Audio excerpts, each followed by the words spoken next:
1956 Hindu marriage law act, 55 marriage law act, 1956 special marriage law act. इस पर बड़ी तफसीली गुफ्तगू करूंगा, इसकी जरूरत क्यों हुई। इंडिया के पहले कानून मंत्री बाबा भीमराव अंबेडकर, इन्होंने 1951 में यूनिफॉर्म सिविल कोड पेश किया। अच्छा, एक टेक्निकल चीज बता दूं, there is a difference between uniform civil code and common civil code. Indian constitution talks about uniform civil code, not common civil code. Why? Common civil code means same law for everyone, whereas uniform civil code means same law for the same category of people, uniform law for the uniform grade of people. So Indian constitution talks about uniform civil code, not common civil code. ये एक कानूनी नुक्ते नजर से हम आते हैं uniform civil code के ऊपर। 1951 में भीमराव अंबेडकर, जो भारत के पहले कानून मंत्री थे, बड़े विद्वान थे, उन्होंने पहली बार यूनिफॉर्म सिविल कोड आजाद भारत में पेश किया। हिंदुस्तान की आजादी से पहले इसका सबसे पहले तस्वुर मोतीलाल नेहरू, जो जवाहरलाल नेहरू के अब्बा जी थे, पिताश्री थे, उन्होंने किया था। खैर, हम आजादी के बाद की बात करेंगे। तो अंबेडकर ने पेश किया यूनिफॉर्म सिविल कोड। कहा ये जो लोगों क्यों पेश किया, ये जानना होगा। क्योंकि 1937 में शरीयत कानून आ चुका था, जिसको 39 में अमेंड किया गया था। शरीयत कानून में क्या कहा गया?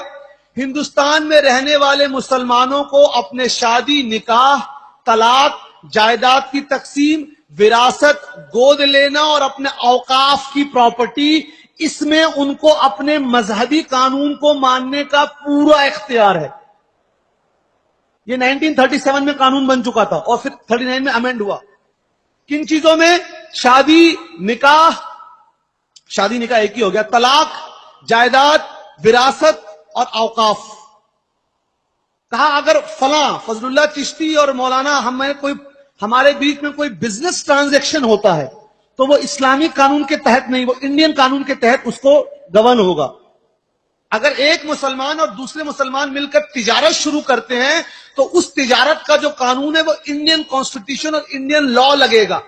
लेकिन अगर एक शख्स के एक बीवी है और 3 बेटे और 4 बेटियां हैं, तो उसकी जो जायदाद तकसीम होने का हक है वो इंडियन कानून नहीं, वो हिंदुस्तान मुसलमानों का कानून लगेगा। ऐसा खुद कानून कहता है। समझ गए ना?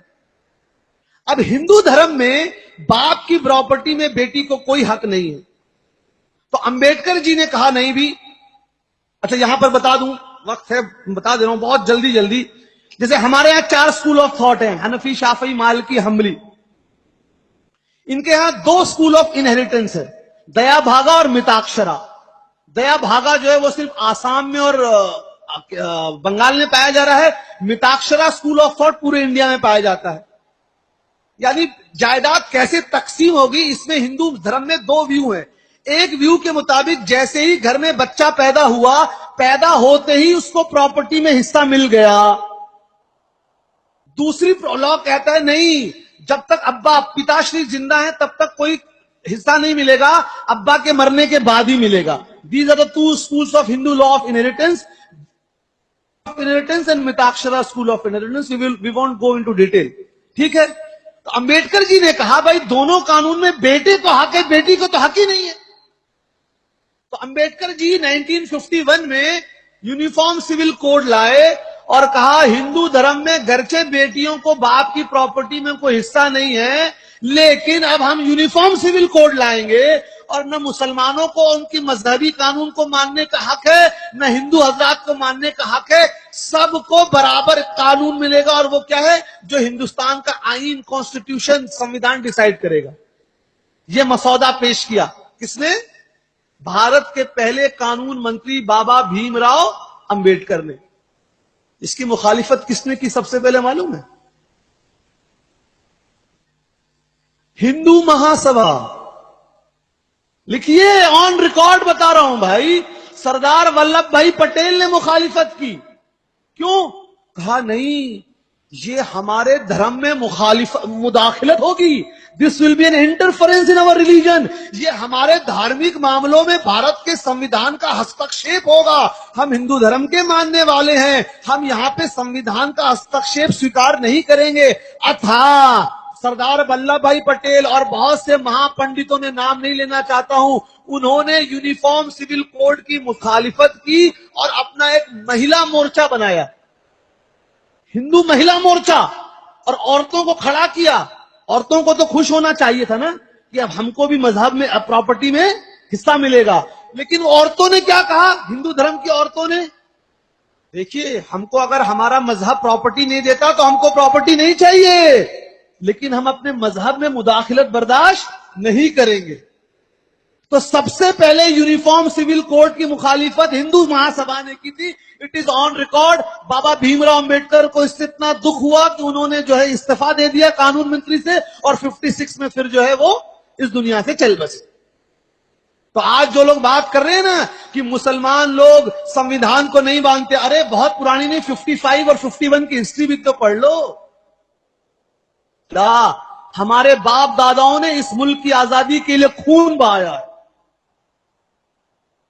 उठाइए, दिल्ली में चांदनी चौक से जामा मस्जिद तक 1000 उलमा को शहीद किया गया।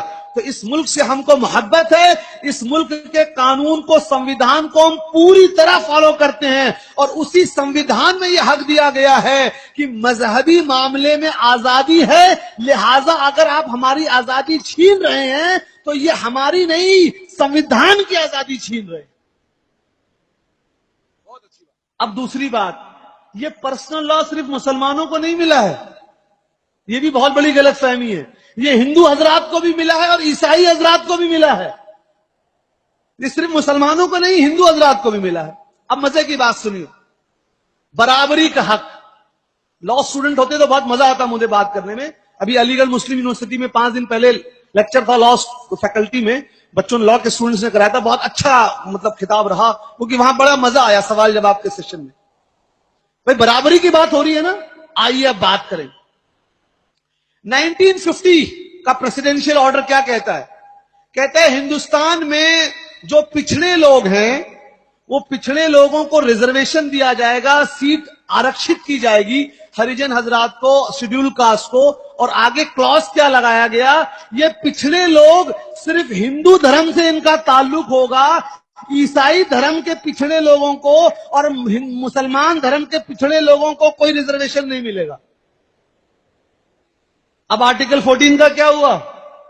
जहां सबको बराबरी का हक हो रहा था, जब रिजर्वेशन देने की बात आई तो आप 1950 में प्रेसिडेंशियल ऑर्डर लाते हैं और कहते हैं पिछड़े मुसलमानों को नहीं मिलेगा रिजर्वेशन। ये तो पूरा पूरा मजहब के बिना पे रिजर्वेशन है, और आप इक्वलिटी की बात कर रहे हैं। 1950 का presidential order is fully based on religion, and then you are talking about equality based on nationality. Then why are you bringing this law based on religion? 1950 को याद रखिए। उसके आगे आइए, 1955 हिंदू मैरिज लॉ एक्ट क्या कहता है मालूम है? एक हिंदू लड़का और एक हिंदू लड़की में शादी तभी हो सकती है जब बाप की तरफ से 7 गोत्रों में और माता श्री की तरफ से 5 गोत्रों में कोई रिश्तेदारी ना हो। ये सबको मालूम होगा, मालूम है आपको। लेकिन आगे क्लॉज लगाया, however in those areas where it is acceptable it can be carried out। जिन इलाकों में यह होता है वहां यह कानून नहीं लगेगा, वहां के लोग कर सकते हैं। यानी आप समझ रहे हैं क्यों लगाया गया यह क्लॉज? क्योंकि हिंदुस्तान के साउथ इंडिया के 4 स्टेट, केरला, तमिलनाडु और कर्नाटक, आप यहां राजस्थान में हिंदू धर्म में कोई लड़का अपनी चचेरी बहन या ममेरी बहन या फुफेरी बहन से शादी कर सकता है? नहीं कर सकता। हम पूरी तरह कबूल करते हैं। क्यों? ये उनके धर्म का कानून है, हम उनके धर्म के कानून की इज्जत करते हैं। ये उनका मामला है, हमको बोलने का कोई हक नहीं। लेकिन साउथ इंडिया में ये 4 स्टेट में हिंदू धर्म के लोग अपनी चचेरी बहन, ममेरी बहन और फुफेरी बहन से शादी कर सकते हैं। साहब आप अपने मजहब का अभी तक तो एक कानून बना नहीं पाए, अपने मजहब का। नॉर्थ इंडिया के हिंदू हजरात चचेरी ममेरी फुफेरी बहन से शादी कर सकते नहीं कर सकते, साउथ इंडिया में कर सकते हैं। आप अपने मजहब का एक कानून बना नहीं पाए हैं और चले पूरे मुल्क के लिए एक कानून बनाने। और सुनिए, उसी 1955 मैरिज लॉ एक्ट में अंकल कांट मैरी नीस, से शादी नहीं कर सकता। ठीक है, हम मानते हैं फिर आगे क्लॉज लगा दिया, however in those areas where this custom is prevalent it can be done. लेकिन कुछ इलाके जहां पर यह प्रथा, कस्टम, जहां पर यह प्रथा चल रही है वहां पर हो सकता है। ये क्यों लगाया? क्योंकि नॉर्थ इंडिया में मामा और भांजी की शादी नहीं हो सकती। सब लोग पढ़े लिखे, अभी गूगलिंग कर लीजिए। आंध्र प्रदेश में, केरला में, तमिलनाडु में, कर्नाटक में मामा और भांजी की शादी होती है हिंदू धर्म में। इनफैक्ट मामा का पहला हक होता है भांजी पर, मामा न बोलेगा तभी वो किसी और से कर सकती है। अभी चेक करें भाई, अगर आपके पास है तो अभी चेक कर लें। मैं डंके की चोट पे बोलने वाला आदमी हूं। क्या है साहब, आप अपने मजहब का अभी तक एक कानून नहीं बना पाए हैं। साउथ इंडिया के लिए अलग कानून, नॉर्थ इंडिया के लिए अलग कानून, और दिल में ख्याल क्या आया, चलो सारे मजहब के लिए एक कानून बना दे। अरे पहले अपने मजहब का तो एक कानून बना लो। तीसरी मिसाल सुनिए, बाइगमी इज पनिशेबल। मालूम है हिंदू मजहब में कोई शख्स दो शादी नहीं कर सकता।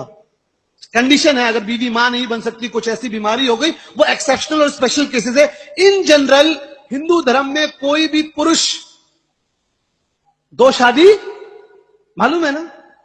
अब मैं नाम लेना नहीं चाहता लेकिन लेना पड़ रहा है, ले लेता हूं। मैं मुनासिब नहीं समझता लेकिन इशारा करूंगा। धर्मेंद्र ने शादी की दो, हेमा मालिनी ने इस मुसलमान बन के शादी की, आज बीजेपी की एमपी है कि नहीं है? है ना। रामविलास पासवान बीजेपी के एमपी हैं, दो शादी की है। मुलायम सिंह यादव ने दो शादी की है। करुणानिधि जी ने 3 शादी की। हमको कोई नहीं, हमको अपनी किसी के निजी जिंदगी में डालने का कोई हक नहीं है। लेकिन हम बोल रहे हैं जो पार्टी यूनिफॉर्म सिविल कोड लाने का दावा कर रही है वो अपने पार्टी में ऐसे लोगों को मंत्री कैसे बना सकती है? ताली नहीं, ताली वाला नहीं, मैं ताली वाला नहीं हूं भाई। तो ये क्या है? अगर आप वाकई में मुस्लिम महिलाओं को, नहीं, मुस्लिम महिलाओं को बहुत पीड़ा होती है। क्या होती है? बहुत पीड़ा। तो सुनिए साहब, 2011 का सेंसस रिलीज हो गया है। हिंदुस्तान में 19 लाख, कितनी? 19 लाख हिंदू महिलाओं को उनके पतियों ने छोड़ दिया है तलाक देकर। कितनी? और मुसलमानों की 8,50,000। ये 2011 का सेंसस बोल रहा हूं, उठाकर देखिए। तो अगर आपको महिलाओं के बारे में इतनी फिक्र है तो मुस्लिम महिलाओं को आरक्षण दे दीजिए। अखलाक जो मारा गया उसकी अम्मा को नौकरी दे दीजिए। कश्मीर में जो मां बहनें बेवा हुई हैं उनको नौकरी दे दीजिए। पिछड़े वर्ग के मुसलमानों को, औरतों को नौकरी दे दीजिए, अगर वाकई औरतों से हमदर्दी है। लेकिन अगर सियासत करना है तो मैं सियासत वाला आदमी नहीं हूं, उसके लिए दूसरे हजरात मौजूद है। मैं सियासत से बहुत दूर रहता हूं। मैं मजहबी बात करता हूं, मैं समाजी बात करता हूं और आंकड़े वाली बात करता हूं, स्टैटिस्टिकल बात जिसको ठुकराया नहीं जा सकता।